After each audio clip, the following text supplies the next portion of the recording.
بے شمار حقوق میں سے چند ایک چیدہ خاص حقوق جو ہے جمع کیے گئے ہیں۔ سب سے پہلا حق جو بیوی پر عائد ہوتا ہے شوہر کے لیے، سنن نسائی کی روایت ہے، اللہ کے رسول صلی اللہ علیہ وسلم نے ارشاد فرمایا کہ نیک بیوی وہ ہے الذی تسرہ اذا نظر، کہ جب شوہر اس کی طرف دیکھے تو شوہر کو خوش کر دے، شوہر اس کو دیکھتے ہی خوش ہو جائے، اس کو سکون محسوس ہو، یعنی نک چڑی قسم کی، چہرے پر 12 بج رہے ہوں، صفائی کا خیال نہ ہو، کپڑے میلے کچیلے ہوں، ان صفات سے پاک ہو، بلکہ اچھی صفات کی حامل خاتون ہو۔ اس کے بارے میں فرمایا الذی تسرہ اذا نظر، کہ جب شوہر اس کی طرف دیکھے تو وہ خاوند کو خوش کر دے، یعنی خاوند خوش ہو جائے اس کو دیکھتے ہی۔ وَتُطِیعُهُ اذا امر، اور جب شوہر حکم اس کو کہے، کسی کام کے کرنے کا کہے تو کیا کرے؟ وَتُطِیعُهُ، تو وہ اس کے حکم کی بجا آوری کرے، اس کو فالو کرے، فوراً اس کے حکم کو مانے۔ وَلَا تُخَالِفُهُ فِي نَفْسِهَا وَمَالِهَا بِمَا يَكْرَهُ، اور اپنی جان اور مال کے حوالے سے کیا کرے؟ جو شوہر کو ناپسند امور ہے ان سے اجتناب کرے، بلکہ شوہر کی موافقت کرے، جن چیزوں سے شوہر راضی ہوتا ہے، مال کہاں کہاں خرچ کرنا ہے، خود کہاں آنا جانا ہے، ان تمام چیزوں میں شوہر کی موافقت کرے، شوہر سے پوچھ کر کام کرے، اس کی رضا کو مد نظر رکھ کے کام کرے۔ تو ایسی خاتون کو، بیوی کو جب شوہر دیکھے گا تو یقینی طور پہ خوش بھی ہوگا۔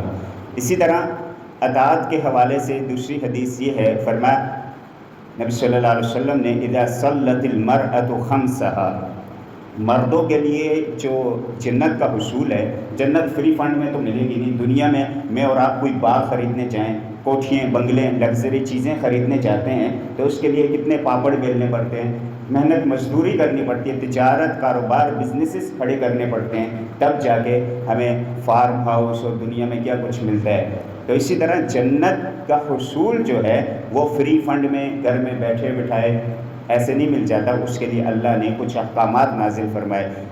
مردوں کی بنسبت خواتین یا بیویوں کے لیے جنت کا حصول زیادہ آسان ہے۔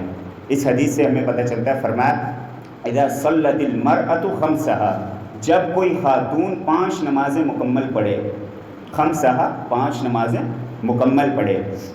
اچھا، حدیث کی ترتیب میں اللہ نے پہلے اپنے حق کو بیان کیا، جو خاتون، جو مرد اللہ کا حق نہیں ادا کرتا وہ بندوں کے حقوق بھی ادا نہیں کر سکتا۔ تو فرمایا اذا صلت المرأة خمسها، اور اس میں ایک اور لطیف سا نقطہ یہ ہے کہ ہمارے معاشرے کی جو خواتین ہیں، ازواج ہیں، گھر میں بعض اوقات یہ بھی ہوتا ہے، ان سے جب مرد حضرات نماز کا کہتے ہیں تو ان کے پاس جو بہانے ہوتے ہیں یا معاملات، شیطانی وسوسے ہوتے ہیں۔ ویسے نیک خاتون ایسی جسارت نہیں کرتی، لیکن شیطانی ظاہر وسوسے ہیں کہ بھائی جو چھوٹا بیبی ہے، چھوٹا بچہ ہے، اس کی پاکی کے حوالے سے ان کے خدشات ہوتے ہیں کہ بچے کو اٹھایا ہوا تھا، اس نے پیشاب کر دیا، کپڑوں پہ چھینٹے پڑ گئے، اس طرح کے بہانے ہو گئے۔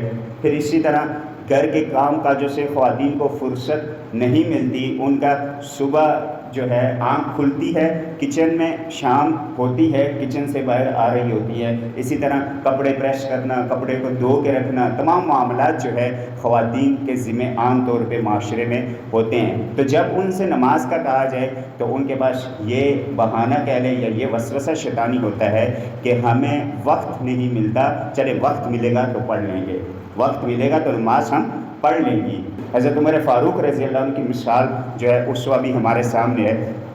حکمران وقت کے، خلیفۃ المسلمین ہیں، تمام امراء، گورنر، وزیروں، مشیروں کو احکام صادر فرمایا کہ سب سے پہلا کام جو میرے نزدیک تمہارا اہم ہے وہ کوئی حکومتی امور میں سے نہیں ہے، بلکہ سب سے پہلا کام نماز ہے۔ نماز کا وقت ہے، تمام حکومتی امور کو جو ہے پیچھے چھوڑ دو، پہلے نماز ادا کرنی ہے۔ سب گورنروں، سب مشیروں، وزیروں، سب کو احکام صادر فرمایا۔ تو یہ اسوہ ہمارے لیے بھی ہے، گھر کی 4 دیواری میں جو میری اور آپ کی حکمرانی ہے اس میں بھی اس کو نافذ کرنا ہے۔ بیویوں سے، ازواج سے یہی کہنا ہے کہ بھائی 2 منٹ، 5 منٹ، آدھا گھنٹہ کھانا لیٹ ہو گیا تو کوئی مسئلہ نہیں، پیٹ بھی یہی ہے، کھانا بھی یہی ہے، چولہا بھی یہی ہے، گیس بھی ہیں، مرچ مسالے سب کچھ یہی ہے، لیکن نماز کا وقت ہو جائے تو سارے کاموں کو پس پش ڈال کے پہلے تم نے نماز پڑھنی ہے۔ نماز والے ہاتھوں سے کھانا پکے گا تو برکت بھی ہوگی گھر میں، اسی طرح بچوں پر بھی مثبت اثرات مرتب ہوگے وہ برکت والا کھانا کھا کے۔ لیکن جب بے نمازی خاتون کے ہاتھوں سے پکا ہوا کھانا ہوگا تو گھر میں لڑائی جھگڑے بھی ہوں گے۔ کیوں؟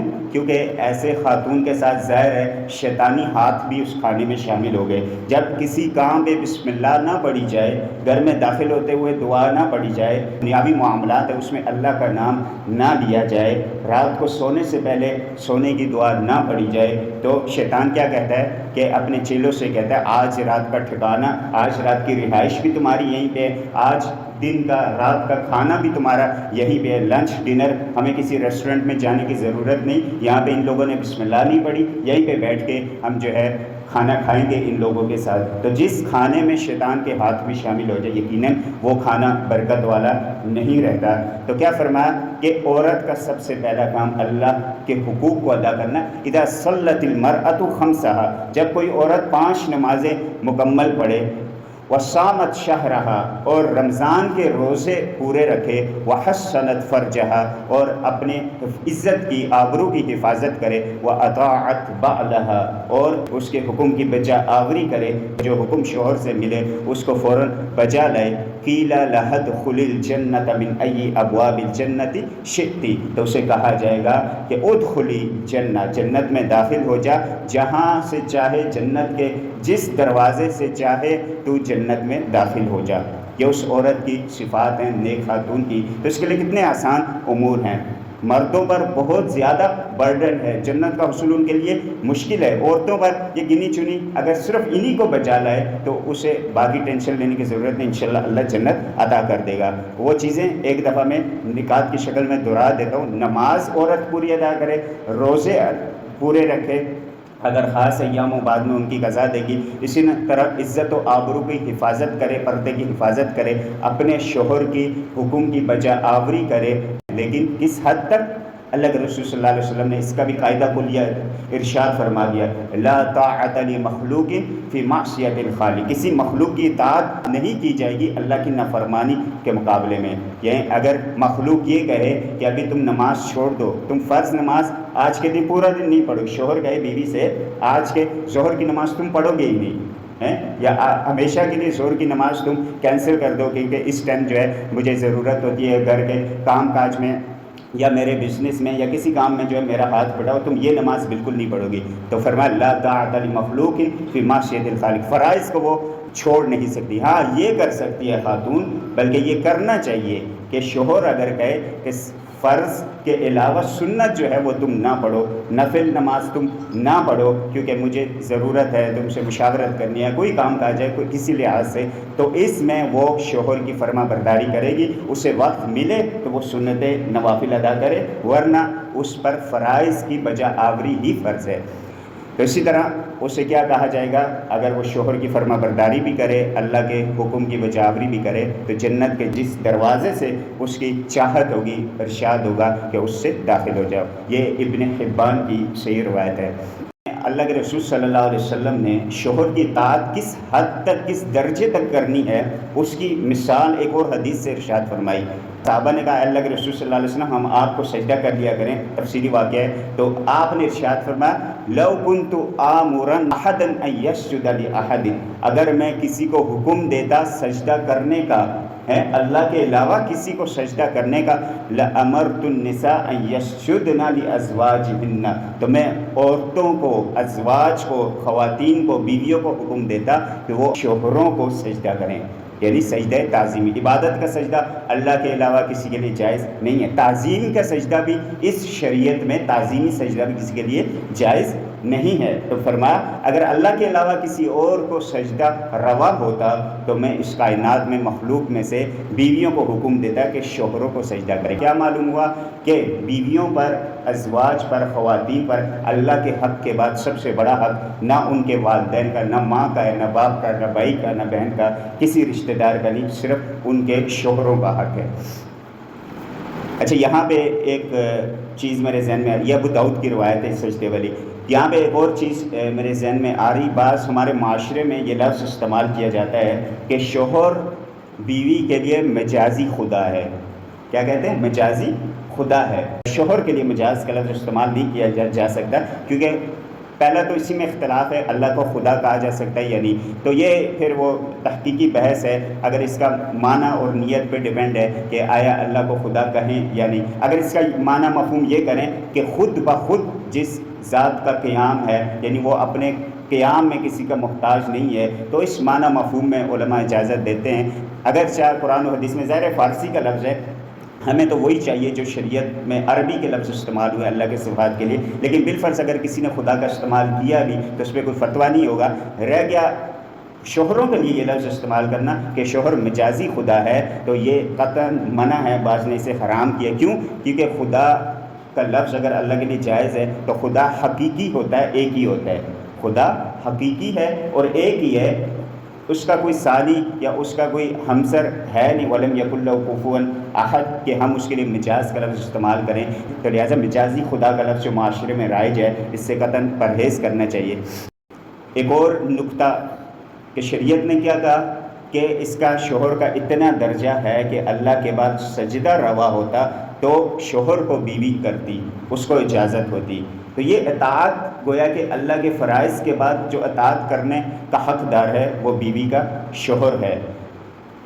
اب اطاعت کس طرح کرنی ہے کہ شوہر کہے کہ فلاں کام کر دو، اب وہ دل کی چاہت کے ساتھ اگر زوجہ نہیں کرتی، بیوی دل کی چاہت کے ساتھ خوش دلی کے ساتھ وہ کام نہیں کرتی، تو یہ تو مجبوری کہیں گے اسے، یہ اطاعت نہیں کہیں گے، یعنی صحیح معنوں میں یہ اطاعت نہیں ہوئی۔ تو اطاعت اسے کہتے ہیں جیسے اللہ کی اطاعت میں اور آپ کیسے کریں گے کہ اللہ کی اطاعت ایسے کریں گے، نماز کو بوجھ سمجھ کر نماز نہیں پڑھیں گے، بلکہ چاہت کے ساتھ، لذت کے ساتھ کہ اللہ کی عبادت کرنے آئے، اس لحاظ سے اگر میں اور آپ عبادت کریں گے تو اللہ کی اطاعت شمار ہوگی۔ تو اسی طرح بیوی جب اطاعت کرے گی تو اسے کیا کرنا چاہیے کہ شوہر کی خوشنودی، خوش دلی کو مد نظر رکھتے ہوئے اچھے خوش اسلوبی کے ساتھ اور خوش گفتاری کے ساتھ اس کو ادا کرے، اس کے حکم کی بجا آوری کرے۔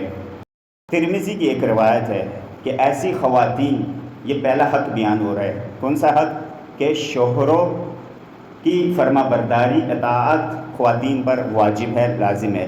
اسی ضمن میں ایک اور حدیث کیا ہے ترمذی کی روایت کہ جب دنیا میں کوئی خاتون، کوئی بیوی اپنے شوہر کو تکلیف دیتی ہے، ستاتی ہے، اس کے حکم عدولی کرتی ہے، حکم کو نہیں مانتی، تو جنت میں، لیکن اس کے لیے یہ بھی شرط ہے کہ وہ شوہر جنتی ہو، اس کے اپنے کرتوت ٹھیک نہ ہو، نمازی پرہیزگار نہ ہو، تو پھر وہ جنت کے حور تو درکنار، اسے جو ہے جنت کی ہوا بھی نہیں ملے گی۔ تو کیا کہا گیا کہ جنت میں اگر یہ جنتی شخص ہے، جنت میں حور جو بیٹھی ہوئی ہوتی ہے تو وہ کہتی ہے دنیا بھر کی عورت سے خطاب کرتے ہوئے کہ تیرا ستیہ ناس ہو، تو اس مرد کو ستا رہی ہے، یہ عنقریب ہمارے پاس آنے والا ہے، اس کو مت ستاؤ۔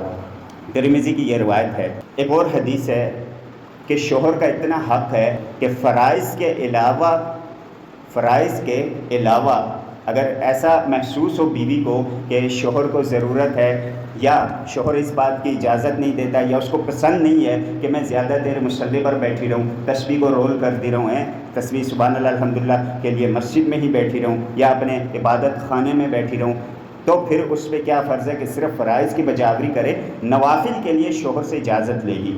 حدیث میں کیا ہے؟ فرمایا لا یحل للمرأة ان تصوم وزوجها شاہد، کہ کسی خاتون زوجہ کے لیے یہ روا نہیں ہے، جائز نہیں ہے کہ وہ روزہ رکھے، وزوجها شاہد، اور اس کا شوہر گھر میں موجود ہے، یعنی نفلی روزے کے لیے۔ ہاں یہ اگر ان کے ہاں یہ بات پہلے سے طے شدہ ہے کہ بھائی میں کوئی روزہ رکھ لیا کروں، شوہر کی طرف مطلقاً اجازت ہے، اس کو کوئی ایسی ضرورت نہیں، تو پھر ہر بار پوچھنا لازمی نہیں ہے۔ لیکن اگر یہ محسوس ہو کہ شوہر سخت مزاج کا ہے یا شوہر مجھے اجازت نہیں دے گا، اسے میری ضرورت ہے، اس بنا پر بیوی کو شوہر سے اجازت لینی ہوگی نفلی روزے کے لیے بھی، الا باذنہ، مگر اس کی اجازت کے بغیر وہ روزہ نہ رکھے، ولا تأذن فی بیتہ، اور اسی طرح اپنے گھر میں کسی کو آنے کی اجازت نہ دے، الا باذنہ، مگر شوہر کی اجازت کے ساتھ۔ شوہر کو پسند نہیں کہ آئے دن اس کے سالے جو ہے وہ گھر میں بیٹھے رہتے ہیں، کام کاج نہیں کرتے، گھر میں آ کے بیٹھ جاتے ہیں۔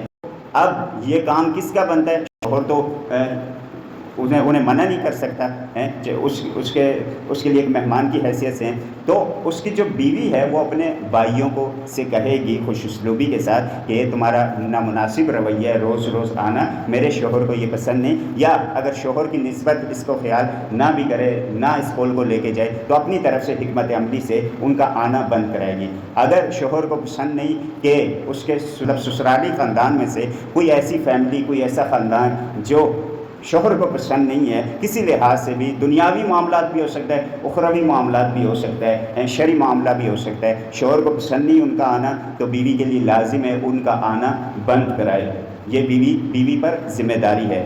فرمایا وَلَا تَأَذَّنْ فِي بَيْتِ إِلَّا بِإِذْنِهِ، شوہر کی اجازت کے بغیر گھر میں کسی کو داخل نہ ہونے دے۔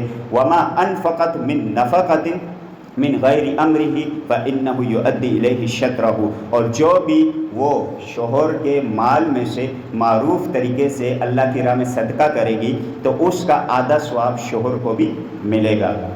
اب اس کی حدیث آگے بھی آئے گی کہ شوہر کے مال میں سے بیوی کتنا لے سکتی ہے، کتنا استعمال کر سکتی ہے۔ یہاں پہ میں نے اشارہ کر دیا معروف طریقے سے، کوئی سائل آیا، مانگنے والا آیا، بیوی کو پتہ ہے کہ اگر 20 روپے 50 روپے دے دیے شوہر کو کوئی فرق پڑنے والا نہیں ہے، اسے پتہ بھی چل گیا تو وہ ناراض نہیں ہوں گے، تو یہ مال وہ صدقہ کر سکتی ہے شوہر کے مال میں سے۔ لیکن ایسا نہیں کہ وہ جو ہے پورے ہزاروں روپے اس کے ہاتھ میں تھما دے اور شوہر آئے تو بولے کہ میں نے تو اللہ کی فرما برداری میں یہ کیا، صدقے کرنے والے سے بلائیں ٹلتی ہیں، میں نے اس وجہ سے یہ کیا، تو سب سے پہلے اس پہ بلا پھر اس کا شوہر بن جائے گا کہ بھائی اس سے اجازت تو لے لی تھی، مال جو ہے اس کا تھا، مال شوہر کا تھا، تو شوہر کی اجازت کے بغیر اس کے مال کو معروف طریقے سے لیا جائے گا، عرف میں جتنا استعمال ہوتا ہے اس کے علاوہ اجازت نہیں ہوگی۔ تو پہلا حق ہم نے بیان کیا کہ بیویوں پر یہ فرض ہے کہ وہ شوہروں کے حکم کی بجا آوری کریں، ان کی فرما برداری کریں۔ دوسرا حق کہ جب بیویوں سے کوئی خطا ہو جائے، غلطی ہو جائے، تو شوہروں کو یہ حق حاصل ہے کہ وہ ان کی سرزنش کریں، وہ ان کو مطلب ایک سٹیپ بائی سٹیپ جو ہے ان کا محاسبہ کریں۔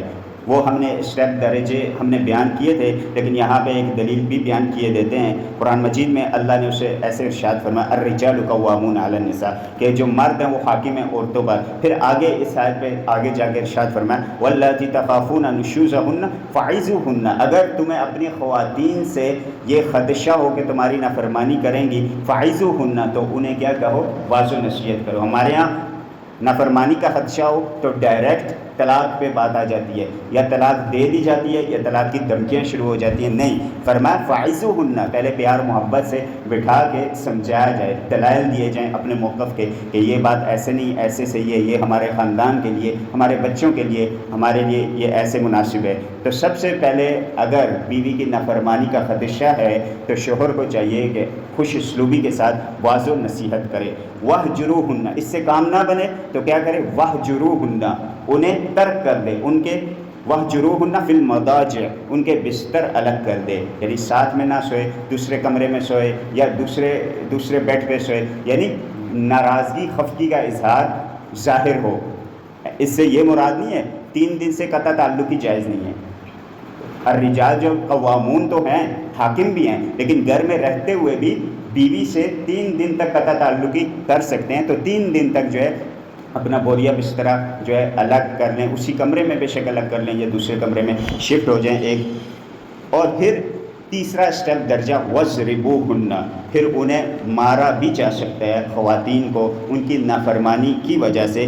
فَإِنْ أَطَعْنَكُمْ فَلَا تَبْغُوا عَلَيْهِنَّ سَبِيلًا، اگر ان تینوں درجوں میں سے کسی درجے پر بیوی فرما بردار ہو جاتی ہے اور وہ اس حکم عدولی کو چھوڑ دیتی ہے تو فرمایا فَلَا تَبْغُوا عَلَيْهِنَّ سَبِيلًا، تو تم کوئی بہانے تلاش نہ کرو انہیں ڈانٹنے کے، انہیں مارنے کے، انہیں ٹونٹ کرنے کے، تانے دینے کے، انہیں برا بھلا کہنے کے، پھر تم کوئی بہانے تلاش نہ کرو۔ ان اللہ کان علیٰ کبیرا، یہ سورہ نساء کی آیت ہے۔ یہاں پہ درجے جو بیان ہوئے، پہلا کیا درجہ، بیوی سے نافرمانی کا خدشہ ہے تو واضح نصیحت، اسے خوش اسلوبی کے ساتھ نصیحت کرنی۔ دوسرا کیا، ترک تعلق۔ ترک تعلق 2 قسم کے ہیں، ایک تو یہ کہ بول چال بند کر دینا، تو وہ کیونکہ خاتون بھی مومنہ خاتون ہے، اور حدیث میں ہے لا یحل لمسلم ان یحجر اخاہ فوق ثلاث، کسی مسلمان کے لیے جائز نہیں کہ 3 سے زیادہ ترک تعلق رہے کسی دوسرے مسلمان سے. ظاہر ہے زوجہ بھی مسلمان ہے تو ترک تعلق زبان سے جو ہے 3 دن تک روا ہے. رہ گئے بوریا بستر الگ کر کے رہنا ہے یا اسے سائڈ پہ رکھنا یا میکے بیچ دینا، اس طرح کے جتنے معاملات ہیں تو اس کی مدت 4 ماہ ہے. قرآن مجید میں اسے ایلا کہا جاتا ہے. تو اس کی مدت 4 ماہ ہے. 4 ماہ تک جو ہے بیوی کو مطلب سائڈ پہ رکھا جا سکتا ہے اگر وہ آپ کی نافرمان ہے. اس کے بعد جو ہے روا نہیں، جائز نہیں آپ کے لیے کہ اس کے بعد بھی اسے میکے رہنے دیا جائے ناراضگی کی نیت سے، بلکہ اسے گھر لے آیا جائے یا اسے طلاق کا نوٹس بھیج دیا جائے، طلاق دے دی جائے. یعنی اس پہ مزید شدت شریعت نے اجازت نہیں دی، صرف 4 ماہ کی گنجائش ہے کہ 4 ماہ تک آپ جو ہے اسے مطلب ناراضگی کا اظہار کر سکتے ہیں. پھر تیسرے نمبر پہ درجے پہ مار کا حکم ہے. اب مار کس لیول کی ہونی چاہیے؟ ایسا نہیں کہ گھر میں جو کچھ پڑا ہے اس کے سر پہ مار دیا، نہیں، بلکہ مار کا حکم جو ہے حدیث سے مسلم کی روایت ہے فَضْرِبُوهُنَّ ضَرْبًا غَيْرَ مُبَرِّحٍ، ایسی ضرب لگاؤ خاتون کو، نافرمان بیوی کو، کہ جس سے اسے چوٹ نہ لگے. دوسری ایک روایت میں اس کے چہرے پر نہ مارو. اسی حدیث میں یہ بھی ہے اسے ولا تقبح، اور اسے برا بلا نہ کہو. تمہارا ظاہر ہے ہمارے معاشرے میں جب معاملات ہوتے ہیں تو بیوی ہم اس کے خاندان کو بھی گن دیتے ہیں. تمہارا جو ہے گھر والے ایسے ہیں، تمہارے والدین ایسے ہیں، تمہارے اہل و عیال ہیں، پوری نسل کو گن دیتے ہیں. نہیں، فرمایا لڑائی ہو جائے، نہ چاکی ہو جائے، چہرے پر نہیں مارنا، اسے برا بلا نہیں کہنا. ابن عباس رضی اللہ عنہ سے پوچھا گیا کہ اس سے کیا مراد ہے کہ یعنی کہ اسے مارا جائے غیر مبرح، چوٹ بھی نہ لگے، تو یہ کیسی مار ہو سکتی ہے، کہ کیا طریقہ ہونا چاہیے؟ تو عبداللہ ابن عباس رضی اللہ عنہ نے ارشاد فرمایا کہ مسواک وغیرہ سے اسے مارا جائے. کس سے؟ مسواک وغیرہ سے. تو اب ایسا نہیں کہ مسواک کے لیے آپ جو ہے پورے درخت کی پوری بڑی سی ٹہنی لے کے شروع ہو جائیں کہ بھائی اسی سے میں مسواک بناتا ہوں. نہیں، مسواک کے لیے پہلے شریعت کو دیکھیں گے. مسواک کی شریعت 1 بالش ہے لگ بھگ، تو 1 بالش جتنا مسواک جو آپ کی جیب میں ہے، گھر میں ہے، اس سے مارا جائے. اب ایسا نہیں کہ پوری لاٹھی پورا ڈنڈا لے کے کہ بھائی بعد میں اسی سے بہت سارے مسواک بنا لیں گے، تو یہ آپ کا ہیلا بہانہ ہوگا. تو مسواک سے کتنی زور سے لگ سکتی ہے اس کا اندازہ آپ کر سکتے ہیں. تو شریعت نے اتنے مطلب خوش آئند اور پیار اور خوشلوبی کے ساتھ چیزیں سکھائی ہیں. اگر اس مار سے سمجھایا جائے گا تو بیوی سمجھ جائے گی کہ بھائی ابھی تو مسواک ہے. اگرچہ شریعت نے آگے اجازت نہیں دی کہ مسواک سے آگے بڑھا جائے، لیکن پھر بھی کم از کم اسے ڈر تو ہوگا. آج مسواک ہے، کل جو ہے پورا درخت میرے سر پہ نہ گرا دے، تو شاید کوئی ڈر ہو، تو اس لیے جو ہے وہ مان جائے اور فرما بردار ہو جائے. اسی طرح تیسرے نمبر پہ شوہر کے مال کی حفاظت. بیویوں کے فرائض میں سے ہے کہ شوہر کے مال کی حفاظت کریں. نبی صلی اللہ علیہ وسلم نے ارشاد فرمایا کہ کوئی عورت، کوئی خاتون شوہر کی اجازت کے بغیر خرچ نہ کرے. پوچھا گیا کیا کھانا بھی نہ خرچ کرے؟ کوئی سائل آیا، کوئی باہر مانگنے والا آیا، کوئی پڑوسی آیا، اس نے کچھ مانگا تو اسے کھانے کی طلب تھی، گھر سے بیوی نے کھانا اٹھا کے دے دیا، تو کیا کھانا بھی کسی پہ تقسیم نہ کرے شوہر کی اجازت کے بغیر؟ اللہ کے رسول صلی اللہ علیہ وسلم نے فرمایا وہ تو سب سے بہترین مال ہے. کھانا سب سے بہترین مال ہے. گویا کھانا کسی کو دینے کے لیے بھی شوہر کی اجازت درکار ہے. یہ ترمذی کی روایت ہے. اور دوسری روایت جو پہلے میں عرض کر چکا ہوں اس میں کیا تھا کہ کوئی عورت مرد کی اجازت کے بغیر خرچ کرتی ہے تو مرد کو بھی آدھا ثواب ملتا ہے. اب ایک حدیث کہتی ہے کہ مرد کی اجازت کے بغیر عورت صرف کرے، خرچ کرے تو مرد کو آدھا ثواب ملے گا. دوسری حدیث کہتی ہے مرد کی اجازت کے بغیر جائز ہی نہیں خرچ کرنا. تو ان میں تطبیق یا جمع یا ان دونوں حدیثوں پہ کیسے عمل ہوگا؟ اس پہ ایسے عمل ہوگا جیسے میں نے اشارتاً یہ بات سمجھا دی تھی کہ معروف طریقے سے بغیر اجازت کے صرف کرنا، خرچ کرنا جائز ہے. کسی نے پڑوسی نے نمک مانگا، نمک تھوڑا سا دے دیا ہے. ایسا نہیں کہ راشن کے لیے 5-6 نمک کے وہ پورے پوٹلے لے کے آئی تھی، پورا نمک تھما دیا، تو پھر یہ غیر معروف طریقہ ہو جائے. نمک ہانڈی کے لیے چاہیے، تھوڑا سا نمک دے دیا، ٹھیک ہے. ٹماٹر پیاز 2-4 مانگے، دے دیے. ایسا نہیں کہ پورا جو ہے 5 کلو والے یا 10 کلو والے پورے مہینے کا منتھلی جو راشن آیا تھا اس میں پیاز ٹماٹر آئے تھے، پورے تھما دیے، تو یہ غیر معروف طریقہ ہو جائے. معروف طریقے سے خرچ کرنے میں شوہر کی اجازت لازمی نہیں ہے، مگر اگر شوہر سخت مزاج کا ہے تو اس میں بھی احتیاط یہ ہے کہ اس میں اجازت لے لی جائے، لیکن جو غیر معروف طریقہ ہے، کوئی بڑی چیز صرف کرنی ہے، خرچ کرنی ہے، زیادہ پیسہ صدقہ کرنا ہے، تو اس کے لیے شوہر کی اجازت لازمی ہے۔ باقی 10 20 50 روپے خرچ کرنے سے یہ معروف میں آتا ہے اور اس میں عورت پر کوئی مواخذہ نہیں ہوگا، الا یہ کہ شوہر جو ہے سخت مزاج کا ہے تو اس سے اجازت لازمی ہے۔ چوتھے نمبر پہ شکر گزاری، عورتوں کے لیے لازمی ہے کہ وہ کیا کریں؟ خاوندوں کا شکر ادا کریں۔ حدیث میں اللہ کے رسول صلی اللہ علیہ وسلم نے ارشاد فرمایا کہ اللہ ایسی عورت کو نظر رحمت سے نہیں دیکھے گا جو شوہر کا شکر ادا نہیں کرتی۔ سلسلہ صحیحہ کی روایت ہے، جو شوہر کا شکر ادا نہیں کرتی اللہ اسے نظر رحمت سے نہیں دیکھے گا۔ دوسری روایت ابن عباس رضی اللہ عنہ کی ہے، فرمایا اریت النار فاذا اکثر اہلها النساء، مجھے آگ دکھائی گئی۔ معراج میں اللہ کے رسول صلی اللہ علیہ وسلم تشریف لے گئے تھے نا، تو آگ کا منظر بھی دیکھا۔ فرمایا کہ مجھے جب آگ دکھائی گئی تو میں نے کیا دیکھا؟ فاذا اکثر اہلها النساء، زیادہ جو تعداد ہے آگ میں وہ عورتوں کی، خواتین کی۔ پوچھا گیا ایسا کیوں؟ فرمایا یکفرن، کہ وہ ناشکری کرتی ہیں، کفر کرتی ہیں۔ ناشکری کا لفظ عربی ٹرم میں کیا استعمال ہوتا ہے؟ کفر۔ تو کفر سے نکلا ہے کافر، یعنی وہ کفر کرتی ہیں۔ صحابہ نے پوچھا یکفرن باللہ، کیا اللہ سے کفر کرتی ہیں، اللہ کی ناشکری کرتی ہیں؟ کہا، فرمایا یکفرن العشیر و یکفرن الاحسان، کہ وہ شوہروں کے احسان کی ناشکری ہوتی ہیں۔ شوہر اگر کوئی احسان کرے، اچھا برتاؤ ان سے کرتا ہے، ان کی کیئر کرتا ہے، ان کا خیال رکھتا ہے، تو پھر بھی وہ اسے بلا دیتی ہے، ناشکری کرتی ہے۔ لو احسنت الی احداہن الدہر، اگر پوری عمر تم کسی خاتون کی خدمت کرتے رہو، اس کے ناز نخرے اٹھاتے رہو، اس کی خدمت کرتے رہو، اس کی خواہشات پوری کرتے رہو، ثم رأت منک شیئا، اور اگر کوئی ایک بات تم شوہروں میں وہ عورت تمہاری بیوی دیکھ لے جو اسے نامناسب ناگوار گزرے، قالت ما رأیت منک خیرا قط، تو کہنے لگتی ہیں آج تک میں نے تم سے کوئی خیر بلائی دیکھی ہی نہیں۔ یعنی پورے جتنے احسان شوہر بیویوں پر کرتے ہیں، صرف ایک بات بیوی کو اگر ناگوار گزرے تو وہ کہتی ہے آج تک میں نے شوہر سے کوئی بلائی نہیں دیکھی۔ تو آپ صلی اللہ علیہ وسلم نے فرمایا خواتین کو زیادہ اکثر تعداد میں نے آگ میں دیکھا، اس کی یہ وجہ ہے شوہر کی ناشکری کرتی رہتی ہیں، کفر کرتی رہتی ہے۔ یہ صحیح بخاری کی روایت ہے۔ اس سے یہ معلوم ہوا کہ خواتین کو بھی وقتاً فوقتاً کیا چاہیے؟ شوہر کی شکر گزاری۔ اگر کوئی ناگوار بات گزرے بھی تو اس پہ پچھلے تمام احسانات پر پانی نہ پھیر دیا جائے، بلکہ صرف یہ کہہ دیا جائے کہ یہ بات جو ہے یہ نامناسب مجھے معلوم ہوئی، خوش اسلوبی کے ساتھ، یعنی پچھلے تمام نیکیوں کو اگر شوہر کی ضائع کر دیا اس خاتون نے تو ایسی عورتوں کا ٹھکانہ جو ہے جہنم بتایا گیا۔ پانچویں نمبر پہ خدمت گزاری، خاتون کے لیے لازمی ہے کہ معروف طریقے سے گھر کی خدمت کی جائے۔ آج کا معاشرہ، آج کے لوگ جو لبرل قسم کے آزادانہ ماحول کے لوگ ہوتے ہیں، میرا جسم میری مرضی والی خواتین بھی جو ہوتی ہیں، وہ ان کے نعرے بھی آپ حضرات نے شاید مجھ سے زیادہ دیکھے ہوں، اپنے سالن خود گرم کرو، اپنے یہ کام، اپنے کپڑے خود دھو، جھاڑو پوچھا خود کرو، فلاں فلاں۔ تو خدمت گزاری کو ہم معروف طریقے میں دیکھیں گے۔ اگر معاشرے میں معروف طریقے کے ساتھ خواتین خدمت کرتی ہے، گھر کی دیکھ بھال کرتی ہے، تو پھر اس خاتون پہ لازم ہے کہ گھر کی دیکھ بھال اس حد تک اس پہ واجب ہوگی۔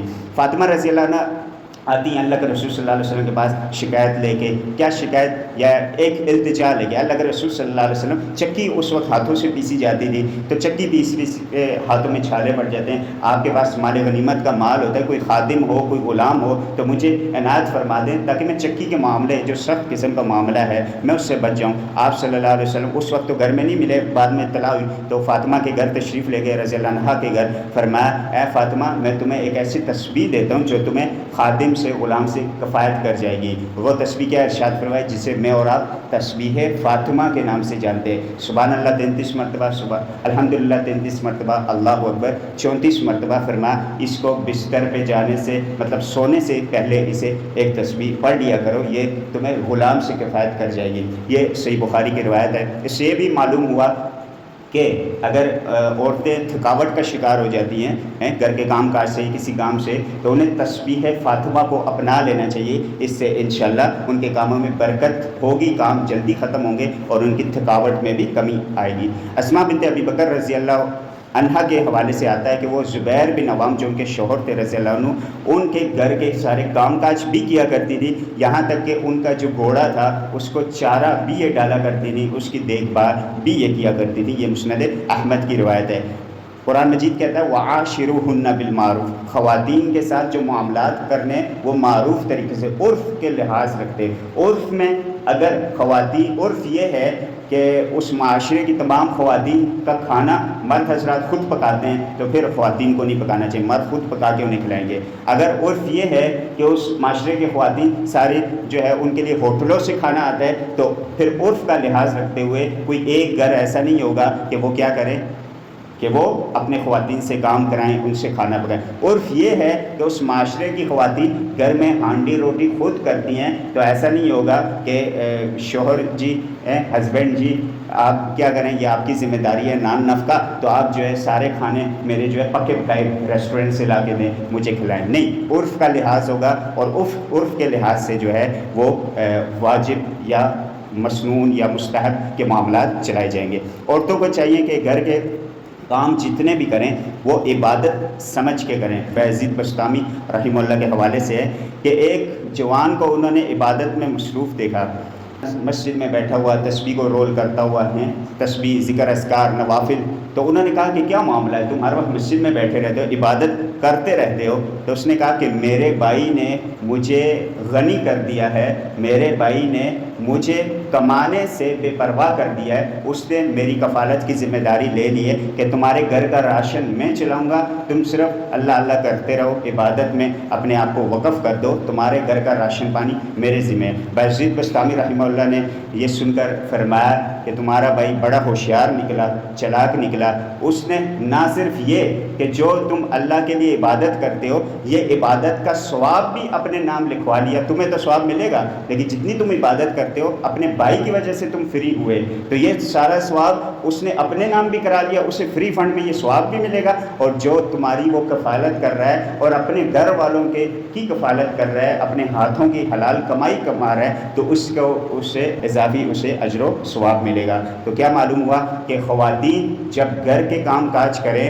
تو اگر انہیں نفل پڑھنے کا موقع نہیں ملا تو وہ نفل سے افضل ہے گھر کے کام کاج کرنا ہے۔ اگر انہیں ایکسٹرا تلاوت کرنے کا موقع نہیں ملا، انہوں نے ایک ورقہ ایک رکوع پڑھ لیا، خواہش تھی پورا پارا پڑھیں لیکن گھر کے کام کاج اتنے تھے کہ انہوں نے ایک رکوع پڑھ لیا۔